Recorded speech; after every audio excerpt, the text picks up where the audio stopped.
चलो लिखो बेटा सब लोग, प्रॉपर्टीज करा रहे थे।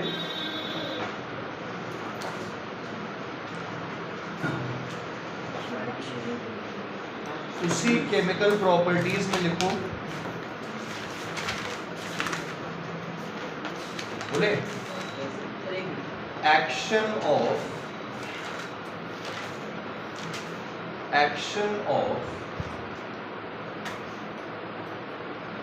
NaOH,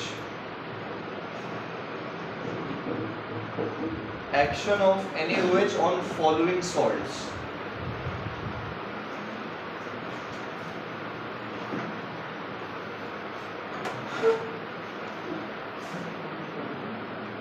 Action of NaOH on following salts. देखो इन सभी salts में NaOH की रिएक्शन कराएंगे। रिएक्शन, ऑब्जर्वेशन, ये दो मेन चीजें हैं जो आपको दिमाग में रखनी है, ठीक है।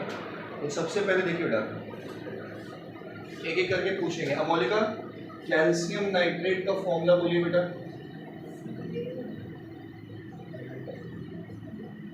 हाँ, कोई किसी की मदद मत करना, ठीक है, अपने हिसाब से करने दो। हाँ बेटा बोलिए।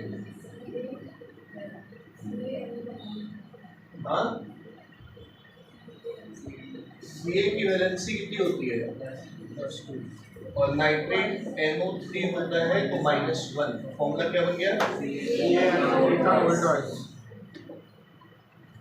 सही है। इसमें NaOH ऐड किया गया, तो NaOH मतलब Na प्लस OH माइनस, क्या बनेगा? CaOH का होल ट्वाइस और सोडियम नाइट्रेट और NaNO3 बैलेंस करने के लिए यहाँ 2 लगा लीजिए। सही है, वैलेंसी के हिसाब से ही कीजिएगा, बार बार कह रहे हैं। अब देखो यहाँ पे सोडियम नाइट्रेट तो एक सॉल्ट बन गई, कैल्शियम हाइड्रोक्साइड एक प्रेसिपिटेट बन गया। और फिर प्रेसिपिटेट क्या होता है? ये कैल्शियम हाइड्रोक्साइड वाइट कलर का प्रेसिपिटेट, समझे? प्रेसिपिटेट क्या होता है? वो चीज जो थोड़ी बहुत बच गई हो सॉल्यूशन में। जैसे कभी कभी बॉर्नवीटा पीते हो तो बॉर्नवीटा लास्ट में थोड़ा सा बच जाता है ना, पूरा नहीं घुल पाता, तो क्या है? प्रेसिपिटेट। फिर और दूध मिलाओ या गर्म करो तो बॉर्नवीटा घुल जाता है कि नहीं है? हाँ, ये समझ में आ गया सबको? अब एक चीज और देखो, यहाँ बगल में जगह है नहीं है, ना हो तो इसी के नीचे लिख दो, सॉल्यूबल इन एक्सेस NaOH। अगर हम NaOH एक्स्ट्रा और डाल देंगे तो NaOH में ये CaOH का होल ट्वाइस घुल जाएगा, प्रेसिपिटेट नहीं बनाएगा। समझ गए? अगर यहाँ पे NaOH की मात्रा ज्यादा इस्तेमाल करोगे ना तो ये CaOH का होल ट्वाइस उसमें घुल जाएगा, स्पेरिंगली घुलेगा लेकिन घुल जाएगा, ठीक है। दूसरा लिखिए, समीक्षा, फेरस सल्फेट का फॉर्मूला बोलिए।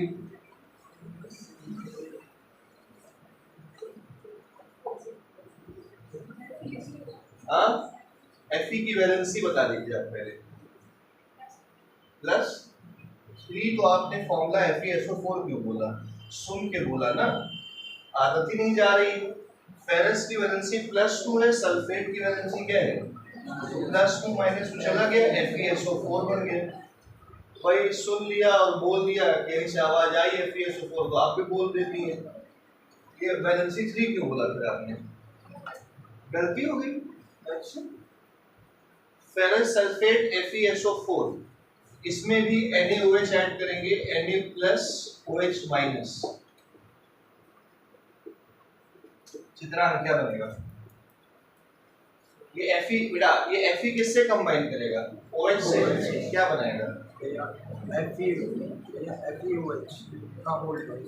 Fe की वैलेंसी 2 है ना भैया, देख लो छापने से पहले, ये होल ट्वाइस इस पे जाएगा, क्या बन जाएगा, FeOH का गोल्ड ट्वाइस, और ये Na और ये SO4 हिमांशी क्या बनाएगा, Na2SO4। बाकी इसको बस आपको बैलेंस करना है, समझ गए। ये जो Fe, देख लो, ये जो FeOH गोल्ड ट्वाइस बन रहा है, ये फिर से क्या है, प्रेसिपिटेट। इसका कलर है dirty green, dirty green precipitate, सही है। Dirty green precipitate insoluble in excess NaOH। अगर और NaOH डाल भी दोगे तो भी कोई फर्क नहीं पड़ता, उसमें ये इनसॉल्युबल ही होगा, ठीक है।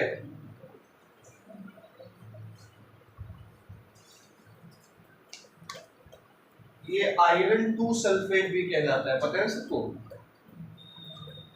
अगला लिखिए, ये ऊपर वाला हटा दें।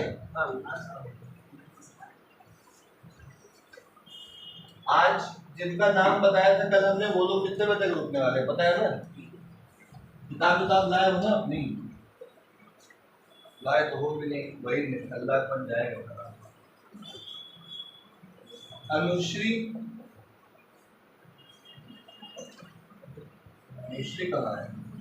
फेरिक क्लोराइड का फॉर्मूला बोलिए। चलिए फेरिक की वैलेंसी बोलिए।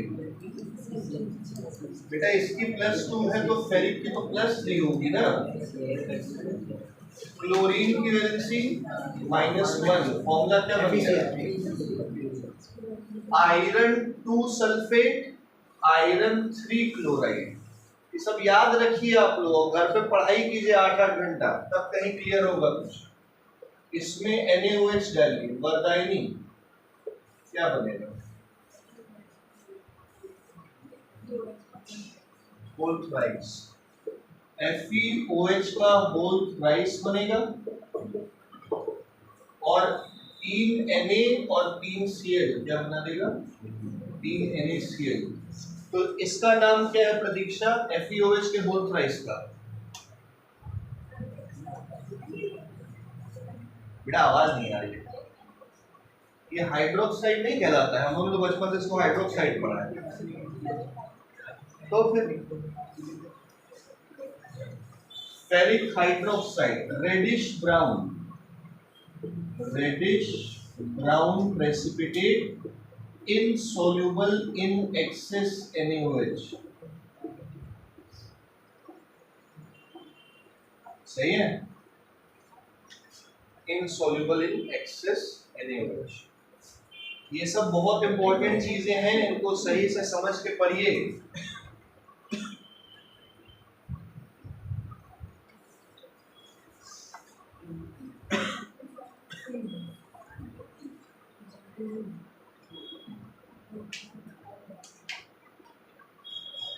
हो गया, चल अगला लिखो, खुद से करो की बात।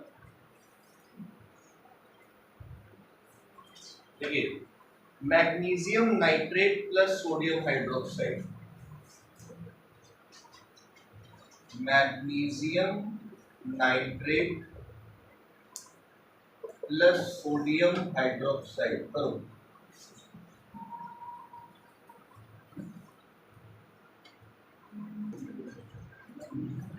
देखिए मैग्नीशियम की वैलेंसी क्या होती है, नाइट्रेट क्या होता है, MgNO3 का होल ट्वाइस, NaOH, MgOH का होल ट्वाइस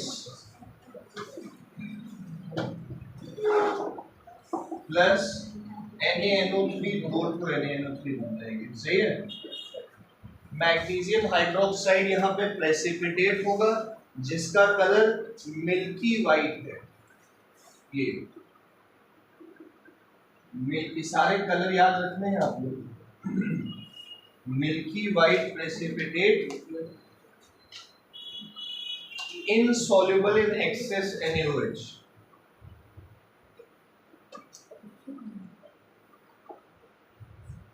ज्यादा NaOH डाल भी दोगे फिर भी नहीं खुलेगा, ठीक है। मन से दिखाई दे रहा है, दिख रहा है? कल कहाँ थी? वाइट लग रहा है यार, चश्मा गायब है।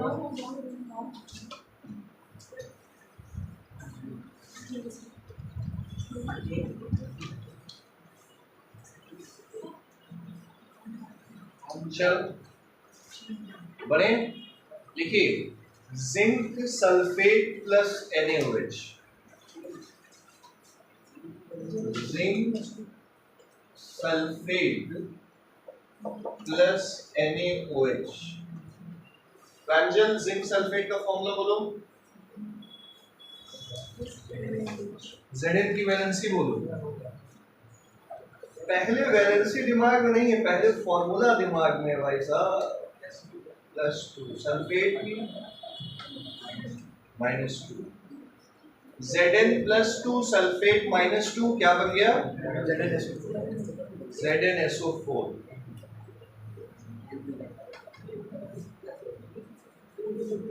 Zn di plus SO4 di minus ZnSO4 plus NaOH। ZnOH का होल ट्वाइस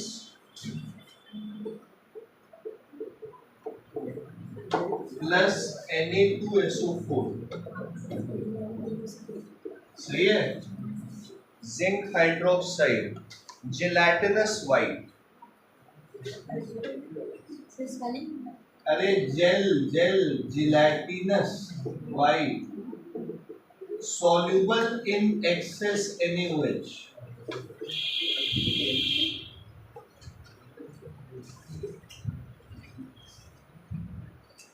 कैल्शियम हाइड्रोक्साइड क्या था? वाइट। ये मैग्नीशियम हाइड्रोक्साइड था मिल्की वाइट। ये जिलेटिनस वाइट। अभी आएगा चौकी वाइट, अलग अलग सब चौक जैसा वाइट।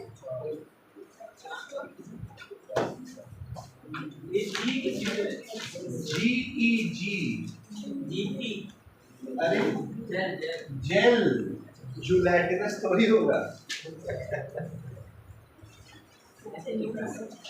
हाँ चलो, मृदुल भैया समझ आ रहा है? मुदित आ रहा है? तुम लोग को वही सीट मिलती है ना, मतलब एसी के नीचे भी अगर जगह खाली हो तो भी तुम लोग बैठोगे नहीं, बैठोगे वही पीछे सबसे गर्मी में। आदत है एसी में तो रहने की, वैसे ही सारा दिन तो एसी में ही रहते हैं, पूरे दिन गर्मी झेल ले। पीपीटी जितने हाइड्रोक्साइड सब पीपीटी है। आगे बैठा करो भैया। हाँ लिखिए मृदुल, लेड नाइट्रेट का फॉर्मूला बोलो। हाँ अरे वाह, एकदम सही बोला। Pb का +2, नाइट्रेट का -1, PbNO3 का होल ट्वाइस। एकदम ऐसे ही बोलो सब लोग, ठीक है?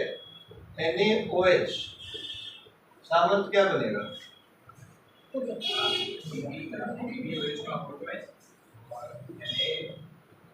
PbOH का होल ट्वाइस, Na और NO3, NaNO3 बैलेंस करने के यहाँ दोनों लगा दो। सही है। लेड हाइड्रोक्साइड चौकी वाइट, ठीक है?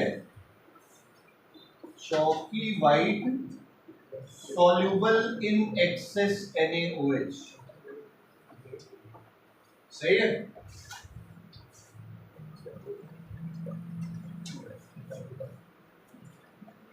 ये सारे कलर समझ में आ रहे हैं?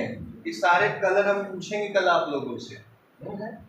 क्वेश्चन कैसे आएगा? What will you observe? भैया क्वेश्चन अभी लिखवा देंगे एक क्वेश्चन, ठीक है? क्वेश्चन आएगा वैसे ऐसे ही।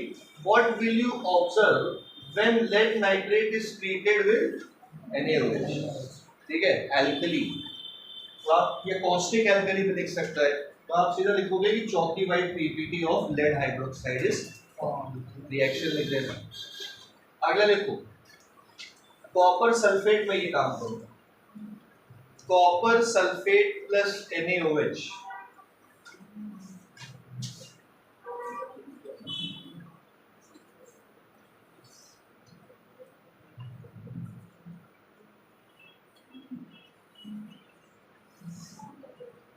ये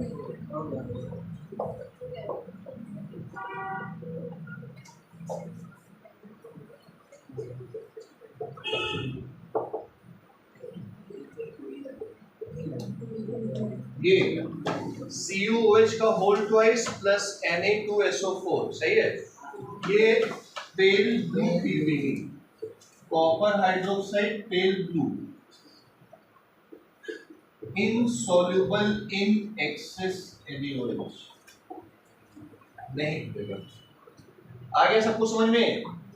अब ये सारे के सारे कलर आप लोग को याद रखने हैं, दिमाग में बैठाने हैं, ठीक है।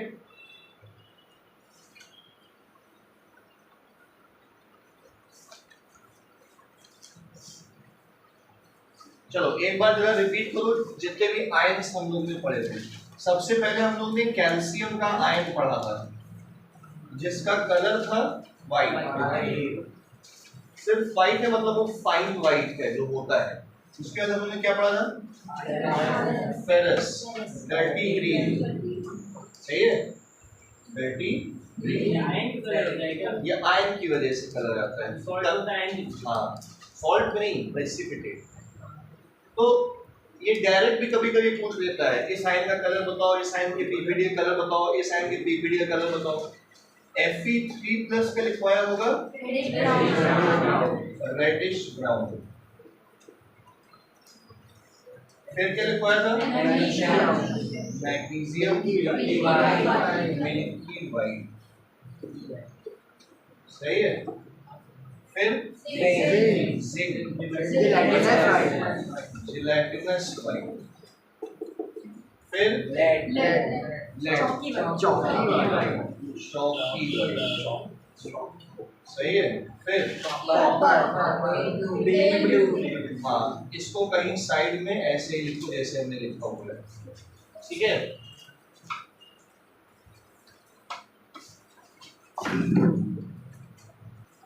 देखो ये सारी सॉल्ट्स, देखो इसकी इसकी इसकी इसकी इसकी, इन्हीं सबकी सॉल्ट्स को NH4OH से रिएक्शन कराना है। जहां जहां हमने इनमें NaOH लिखा है रिएक्शन में, उसकी जगह आप NH4OH लिख के घर से करके आएंगे, जगह छोड़ दीजिए। ये इनकी सॉल्ट्स NH4OH से रिएक्ट नहीं करती, NH4OH वीक बेस है इस वजह से। कैल्शियम और मैग्नीशियम की सॉल्ट्स NH4OH से रिएक्ट नहीं करेंगी, बाकी ये सारी करेंगी। घर से करके आइएगा, आप लोग कर लोगे, जगह छोड़ दो, हम कल चेक कर लेंगे। उसमें टिक है बेटा, NH4OH सेम रिएक्शंस होंगी, बस Na की जगह क्या आ जाएगा? NH4 आ जाएगा, कलर भी सेम रहेगा, ठीक है। कर लोगे, जगह छोड़ दो जरा सब लोग। मेरे खोपड़े के साथ करोगे? इसके साथ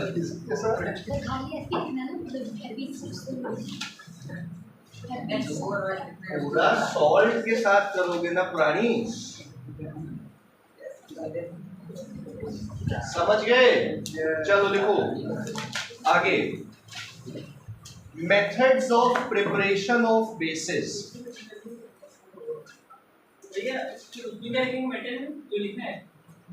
मेटल बस Na की जगह NH4OH कर देना, पूरा CuSO4 रहेगा, सब कुछ वही रहेगा, बस Na की जगह NH4OH कर देना है। ये methods of preparation of alkalis या bases, methods of preparation of bases या एल्कली, जो कहना हो कह लो, ठीक है।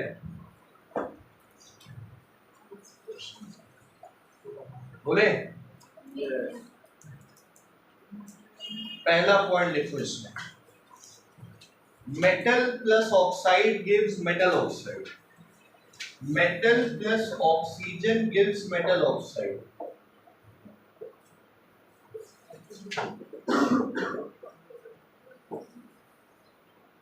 Metal plus oxygen metal oxide बनाएगा, पहला लिखो। पोटेशियम प्लस ऑक्सीजन क्या बनाएगा? Potassium oxide. पोटेशियम क्या होता है? के। ऑक्सीजन क्या होता है? तो K plus O2 KO2 K2 हो ना, क्योंकि K की वैलेंसी 1 होती है, O की 2 होती है, इसलिए इसका 2 इस पे आया। कुछ गधे बच्चे क्या करके आएंगे, बताने के बाद भी यही करके आएंगे, KO2 KO2 करके आओगे ना, यही करके आओगे। ये मूर्खता है तुम लोग के अंदर, कुछ लोग के अंदर तो है ही। इसको बैलेंस कर लेना, दो दो यहाँ पे 4, ये बैलेंस हो गया, सही है। फिर इस तरीके से Cu अर्पित, Cu प्लस O2 क्या बनाएगा? आप क्या बनाएगा फॉर्मूला? कॉपर ऑक्साइड का अर्पित से पूछा है ना। हाँ, क्यों? कॉपर की वैलेंसी 1 होती है ना, सी अरे 1 भी होती तो CuO का है 1 था, एंड +2 -2 कैंसिल हो जाएगा तो CuO बनेगा। क्या यार अर्पित,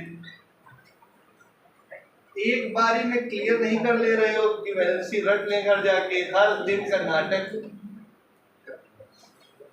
चलो आगे, मेटल ऑक्साइड, मेटल ऑक्साइड। फिर अगला देखो, दूसरा पॉइंट, मेटल पानी, मेटल प्लस पानी gives metal hydroxide plus hydrogen. Metal plus पानी gives metal hydroxide plus hydrogen gas देगी, सही है।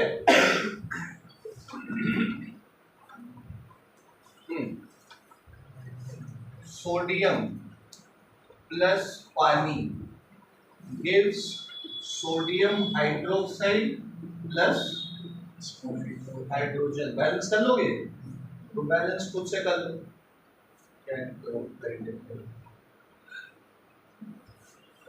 ठीक है।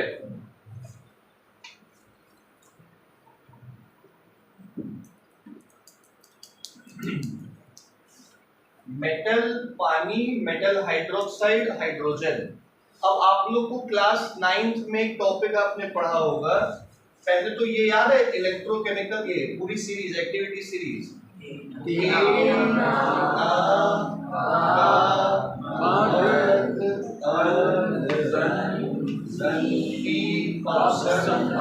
ठीक है। अब आप लोग को ये पता है ना कि पोटेशियम और सोडियम पानी के साथ वॉयलेंटली रिएक्ट करते हैं, वॉयलेंटली रिएक्ट विद कोल्ड वाटर, सही है। तो यानी कि यहाँ जो पानी इस्तेमाल किया गया होगा वो ठंडा पानी इस्तेमाल किया गया होगा। कैल्शियम जो है कोल्ड वाटर के साथ ब्रिस्कली, करेक्ट है, मतलब वॉयलेंटली नहीं रिएक्ट करेगा। ये सारे के सारे पानी से रिएक्ट करेंगे, लेकिन स्टीम, विद स्टीम, मतलब याद रखते हैं बात। और इसकी जो रिएक्शन होगी पानी के साथ वो रिवर्सिबल होगा, बताया ना ये बात। ये पूरा 9th का ही टॉपिक है, क्वेश्चन कैसे भी बन सकता है। अगली रिएक्शन देखिए, Fe प्लस H2O, बताओ क्या बनेगा?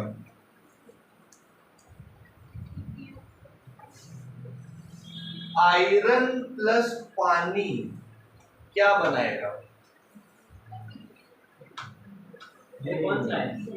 आयरन कोई भी हो, स्टीम यानी कि पानी के साथ, वो Fe3O4 ही बनाएगा। Reversible chemical reaction.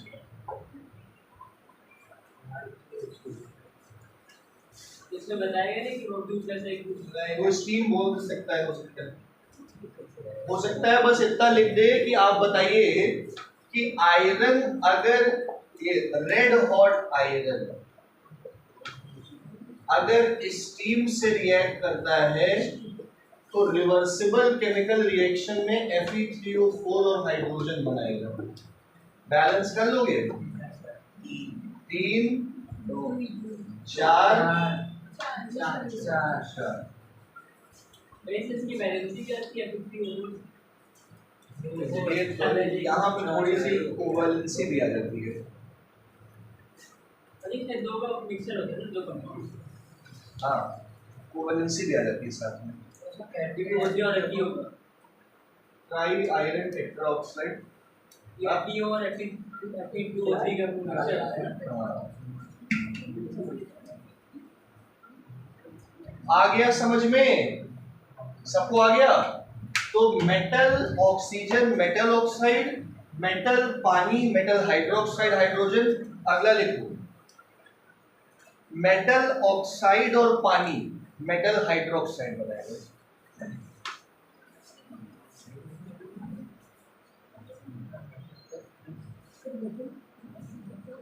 Metal oxide plus पानी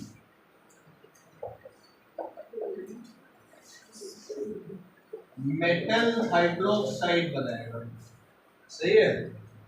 चल, यश, दूसरे वाले यश कहाँ है?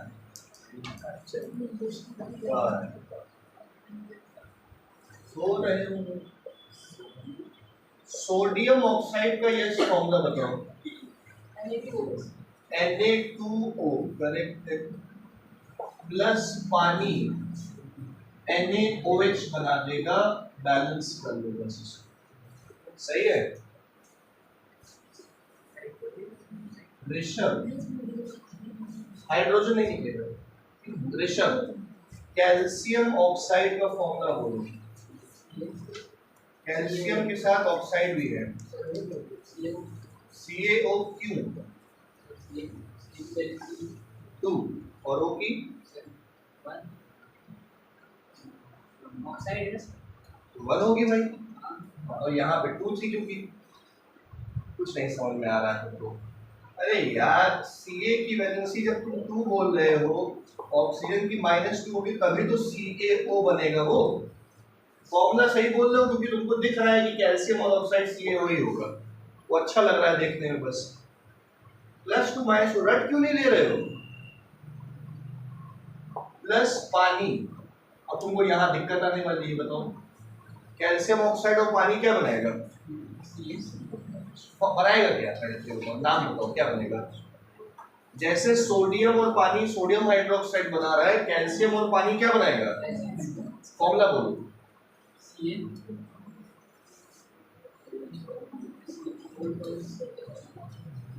और OH की वैलेंसी क्या होती है? -1, तो CaOH होल ट्वाइस बनाएगा। फिर कॉपी में लिखते हो, घर जाके याद नहीं करते हो? इसके पहले 9th से लिखवा रहे हैं, 10वीं बार लिखवा रहे होंगे हम। ये 9th से शुरू हुआ है ना, फर्स्ट चैप्टर से, तो फिर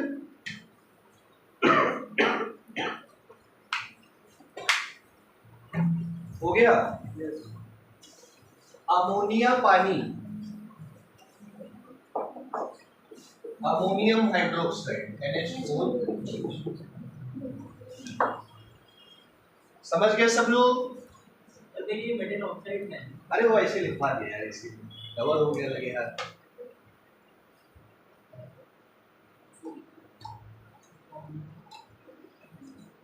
समझ आ रहा है? टिफिन लाए हो ना आज? खाने के लिए लाए हो ना? नहीं लाए हो तो फिर बाद में ना कहना भूख लग रही है, जाने दो जाने दो। अरे जो लोग कहा था रुकने के लिए। चल आगे बढ़ते हैं।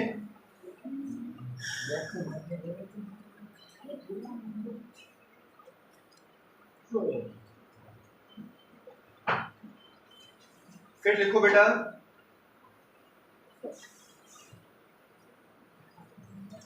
क्वेश्चन देखिए, what will you observe, what will you observe when calcium carbonate is heated strongly?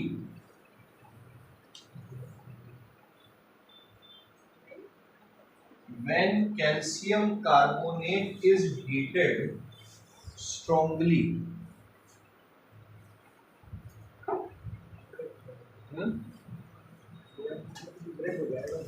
ये calcium carbonate CaCO3 Ca di plus CO3 di minus heated strongly तो बनेगा CaO plus CO2।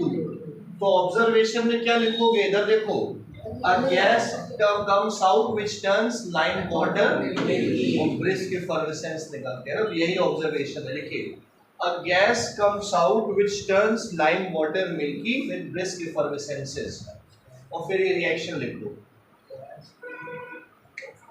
A gas comes out which turns lime water milky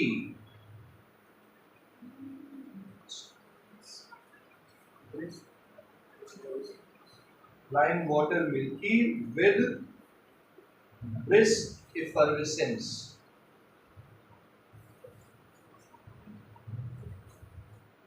यही same reaction copper carbonate के साथ भी होगी।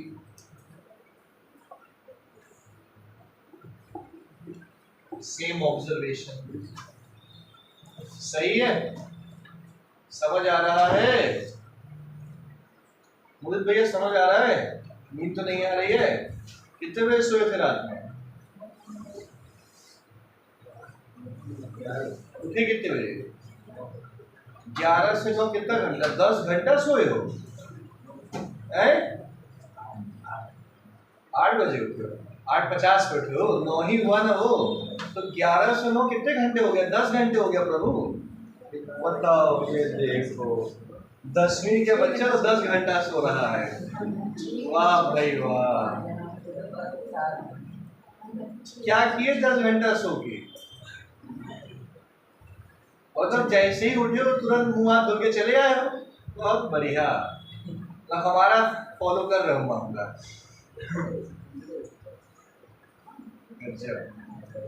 तुम लोग भी ऐसे ही सोते हो क्या? 11 बजे 12 बजे सो के 9 बजे उठने वाले हो? 11 बजे भाई हमको लग रहा है कि 6-7 घंटे से 7 घंटे से ज्यादा नींद की जरूरत तुम लोग को है नहीं है ऐसी। अच्छे खासे जवान हो तुम लोग हैं? अरे स्टेडियम नहीं, हम कह रहे पढ़ाई करो। नलायक मोदित भैया, कल से तुम 11 बजे सोगे और 6 बजे उठ जाओगे। क्या बोला? 6 सही है, और 6 से 8:30 पढ़ के आओगे मेरे पास, समझे? अब हम तो कहने वाले हैं, बस तुम कौन सा फॉलो करने वाले हो? 5 बजे उठे, 5 बजे उठे नाश्ता कहाँ क्या जल्दी बन जाएगा? बन जाता है क्या? मस्त सब सो के उठते होंगे आराम से। तुम कितने बजे उठते हो कार्तिक? 8। ऐसे कितने बजे उठते हो? 8:30। अरे सब लोग अपना, बेटा अनुश्री, आप लोग को एक रूटीन बना दे रहे हैं। अब कोचिंग तो सुबह ही रहेगी, शाम नहीं होने वाली, तो एक रूटीन बना दे रहे हैं, उसको फॉलो करिए, ठीक है? कितना टाइम है? हाँ, तो रिकॉर्ड हो रहा है तो सुनेंगे सब लोग कर जाके। जैसे आप लोग 9 बजे मेरे पास आ जाओगे, है ना, तो इसका मतलब ये हो गया कि आप लोग सुबह 6 बजे अब रोज उठ जाओगे, या जो 5 बजे उठ जाता है। अब ये जो खेलने का आपका शेड्यूल है स्टेडियम जाके, वो बंद कर दो, मतलब एकदम बंद कर दो, शाम को जाओ। तो सुबह भी तो कोचिंग है, अब खेलना मत, बंद कर दो, छोड़ो, ठीक है? इधर ध्यान दो, 95% चाहिए कि नहीं चाहिए?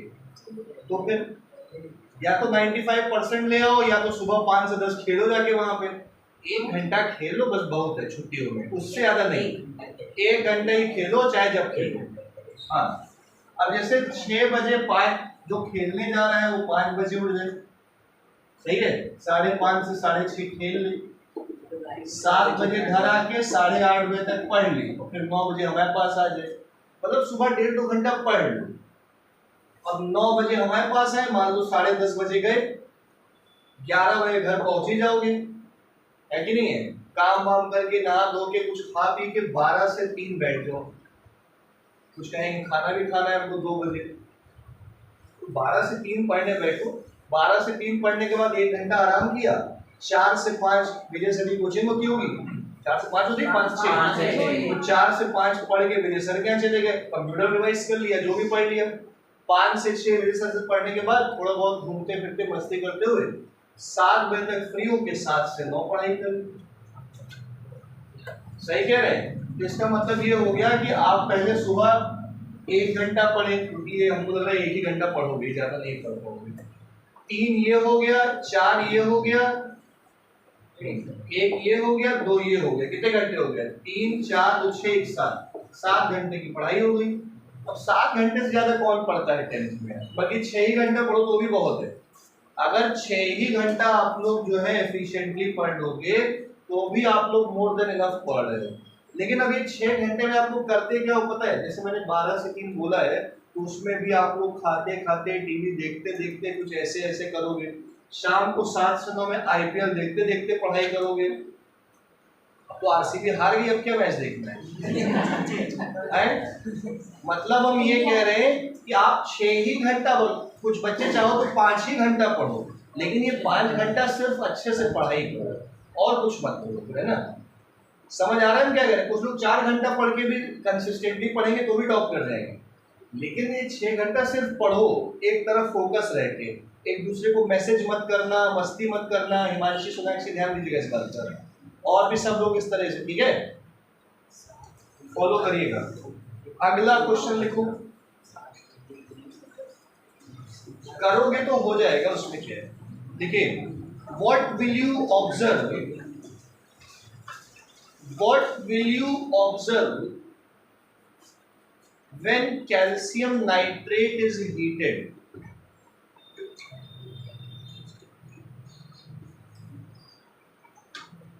कैल्शियम नाइट्रेट को गर्म करेंगे तो क्या बनेगा? CaNO3 का वोल्टवाइज गर्म करने पे क्या क्या बनेगा? नाइट्रोजन डाइऑक्साइड मेनली बनेगी। देखो, कैल्शियम ऑक्साइड, नाइट्रोजन डाइऑक्साइड और ऑक्सीजन से निकलेगा ही। बैलेंस कर लोगे?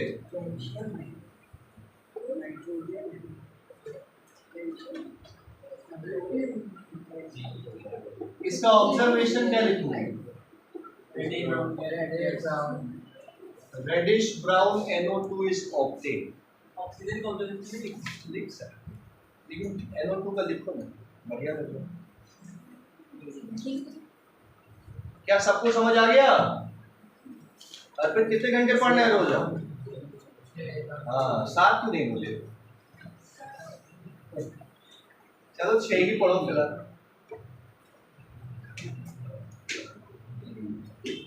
सबको समझ में आ गया? ठीक है, अगला टॉपिक डालिए। ये बेसिस कंप्लीट हो गया। अब लिखो बेटा न्यूट्रलाइजेशन। टॉपिक डालो न्यूट्रलाइजेशन।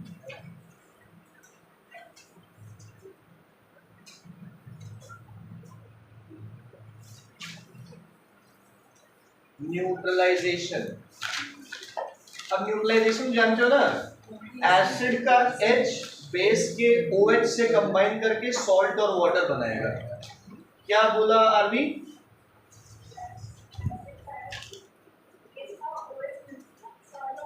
हाँ, एसिड का H और बेस का OH मिलके सॉल्ट और वाटर बनाएगा। बस सीधी सी चीज। देखो सॉल्ट की definition,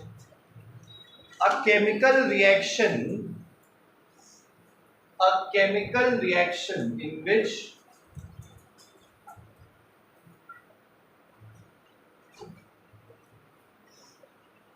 hydronium ion of an acid, a chemical reaction in which hydronium ion of an acid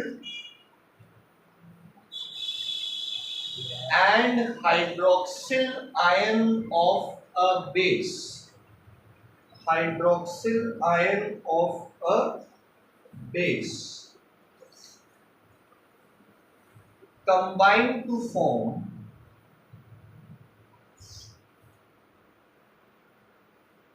unionized water molecules, combine to form बिना आयन वाले unionized water molecules. यह simple reaction, acid plus base gives salt and water.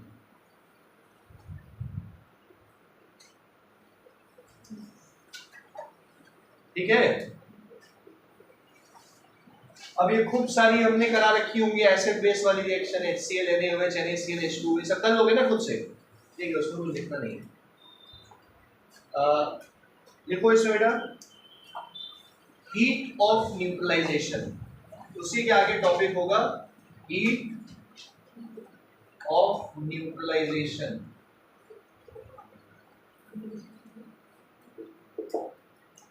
Heat of neutralization, acid और base के reaction से जो heat निकलेगी उसे क्या कहेंगे, हीट ऑफ न्यूट्रलाइजेशन। सही है, मतलब लेकिन कैसे लिखोगे, 1 ग्राम इक्विवेलेंट एसिड जब 1 ग्राम अब ये क्या है, 1 ग्राम इक्विवेलेंट 11th में समझ में आएगा जब इक्विवेलेंट मासेस पढ़ोगे। 1 ग्राम इक्विवेलेंट एसिड और 1 ग्राम इक्विवेलेंट बेस मिलके क्या बनाता है, सॉल्ट और वाटर बनाएगा, तो जो हीट निकलेगी वो हीट ऑफ न्यूट्रलाइजेशन है। लिखो the amount of heat energy released, the amount of heat energy released when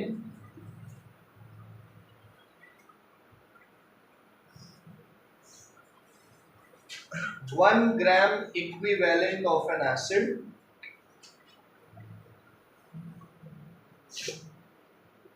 or a base, 1 gram equivalent of an acid or a base is completely neutralized.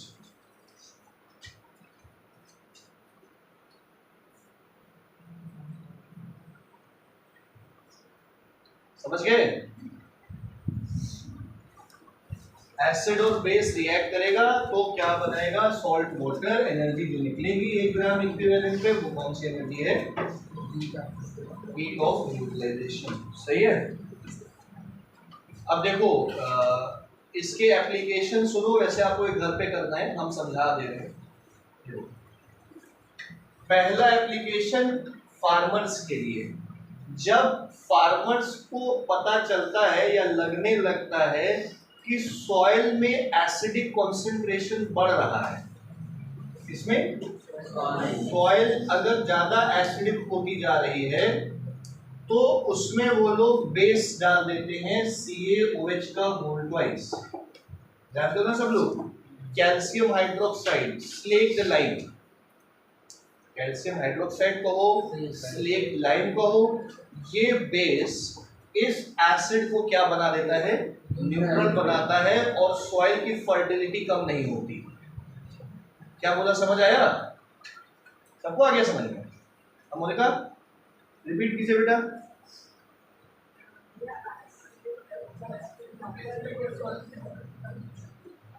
Soil की जब acidity बढ़ती है तो उसमें slaked lime डाल के farmers उसको neutral बना देते हैं। सही है।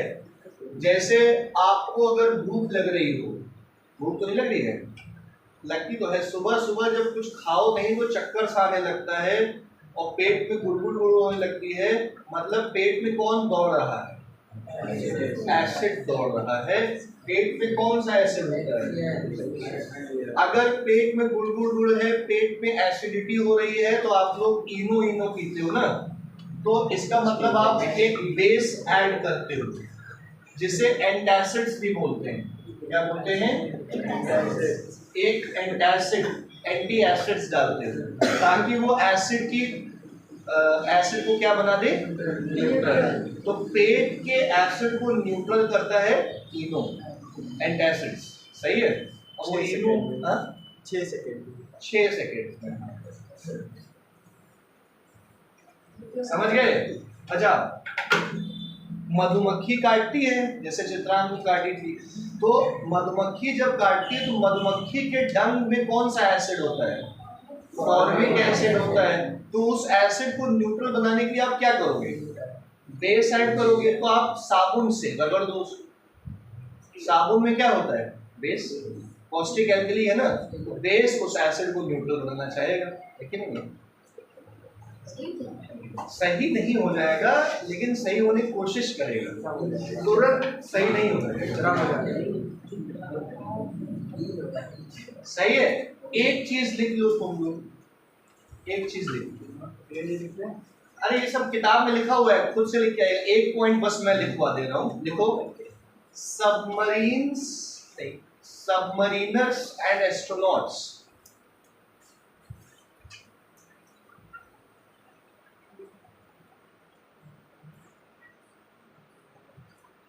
Submariners and astronauts use lithium hydroxide. Use lithium hydroxide as base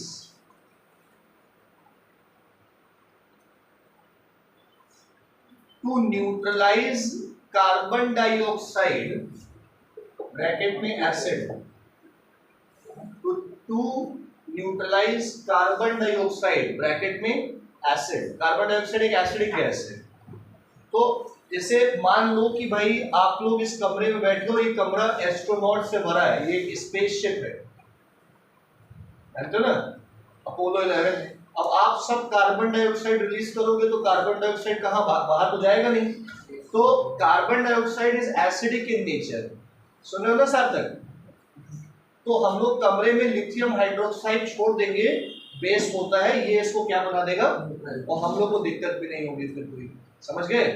तो carbon dioxide acid exhaled out by them, exhaled out by them, them मतलब कौन, हाँ चेंज है, हाँ एस्ट्रोनॉट्स। सबको समझ में आ रहा है? कितना टाइम हो रहा है? 10-10। अगला टॉपिक कर। सबको समझ में आ रहा है ना? पक्का? ठीक है।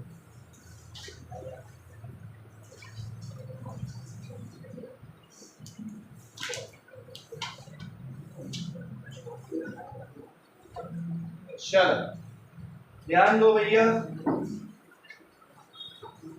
अगला टॉपिक डालिए, लिखिए बेटा pH scale. PH scale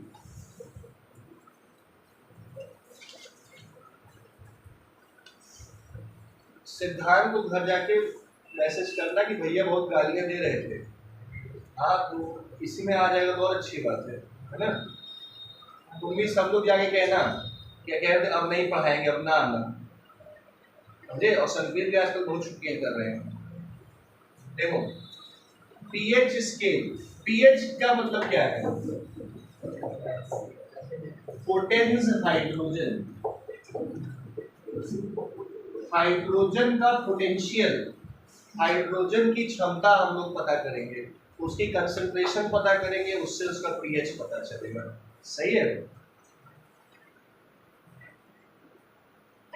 Sorensen scientist थे, सोरेनसन बुक में लिखा हुआ है, ठीक है, लिखा है डैनिश साइंटिस्ट थे, इन्होंने पीएच स्केल का आविष्कार किया।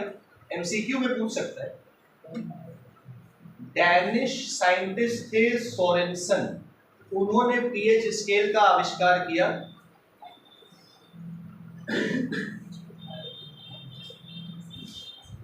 क्या है पीएच स्केल? पहले तो पीएच क्या है, सब लोग बोर्ड पे देखो बेटा।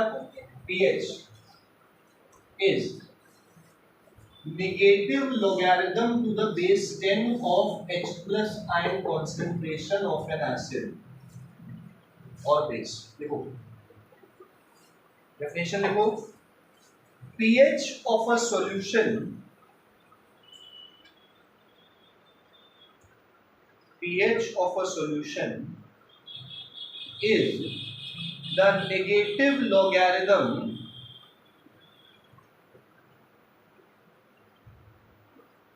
to the base 10, negative logarithm to the base 10 of H plus ion concentration,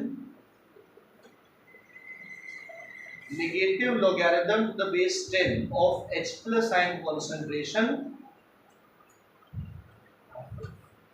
of an acidic or basic solution। Of an acidic और बेसिक सॉल्यूशन। बेस 10 है,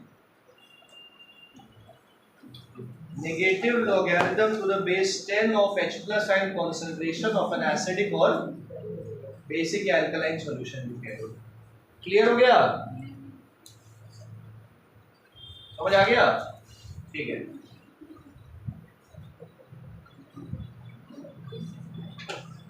आओ आगे ध्यान दो भैया। ये काम कैसे करता है बोर्ड पे देखो बेटा सब लोग। ये बताओ, आप लोगों ने लॉग पढ़ा है ना 9th में, तो अगर हम कहें कि H प्लस आयन कंसंट्रेशन 10 की पावर -7 है, 10 की पावर -7 मतलब 1/10 की पावर 7। सुन लो मेरी बात, H प्लस आयन कंसंट्रेशन 10 की पावर -7 1/10 की पावर 7 1/1 करोड़, यानी कि 0.000001। मतलब सॉल्यूशन में H प्लस केवल 0.00001 है, बहुत ही कम है ना। तो फिलहाल हम इसका pH निकालते हैं। -log बेस 10, H प्लस की जगह क्या लिखोगे, 10 की पावर -7 लिखोगे ना। अब लॉग की प्रॉपर्टी है कि ये पावर कहाँ आ जाती है, आगे।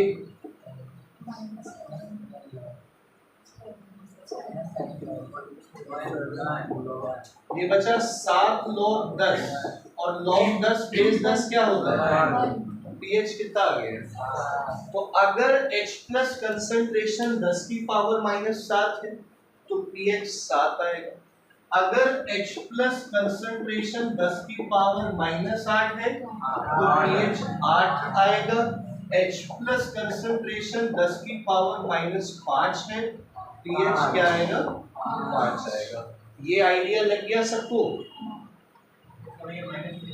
हाँ, ये हमेशा माइनस में रहेगा, 1/में हो जाएगा ना। बात समझ आ रही है? अब pH स्केल को जरा इधर बोर्ड पे देखो बेटा, समझिएगा। अगर ये एक pH स्केल सही है, ये 7 8 9 10 11 12 13 14 6 5 4 3 और ये 2 और ये क्या हो गया, तो ये pH, अगर pH 7 है तो सॉल्यूशन न्यूट्रल कहलाएगा। 7 पे न्यूट्रल, ना एसिडिक और ना बेसिक। 7 से ज्यादा होता जाएगा तो बेसिक होता जाएगा एज एन अल्कलाइन, और 7 से कम होता जाएगा तो एसिडिक होता जाएगा। सही है? आप लोग बताओ, लॉजिकली बताओ, बोर्ड पे देखो, 10 की पावर -8 कम, 10 की पावर -8 क्या है, और 10 की पावर -5 क्या है। तो H प्लस ज्यादा तो एसिडिक ज्यादा, तो इधर H प्लस ज्यादा है इसलिए एसिडिक, इधर H प्लस क्या है, तो एसिडिक मतलब अल्कलाइन। मतलब हमको ये बताओ, अगर pH 1 है तो H प्लस कंसंट्रेशन 10 की पावर 2 के लिए, 3 के लिए, समझ गए ना, 11 के लिए 10 की पावर -11, 10 की पावर, ये कम होता जा रहा है, ज्यादा नहीं हो रहा है। समझ गए? देखो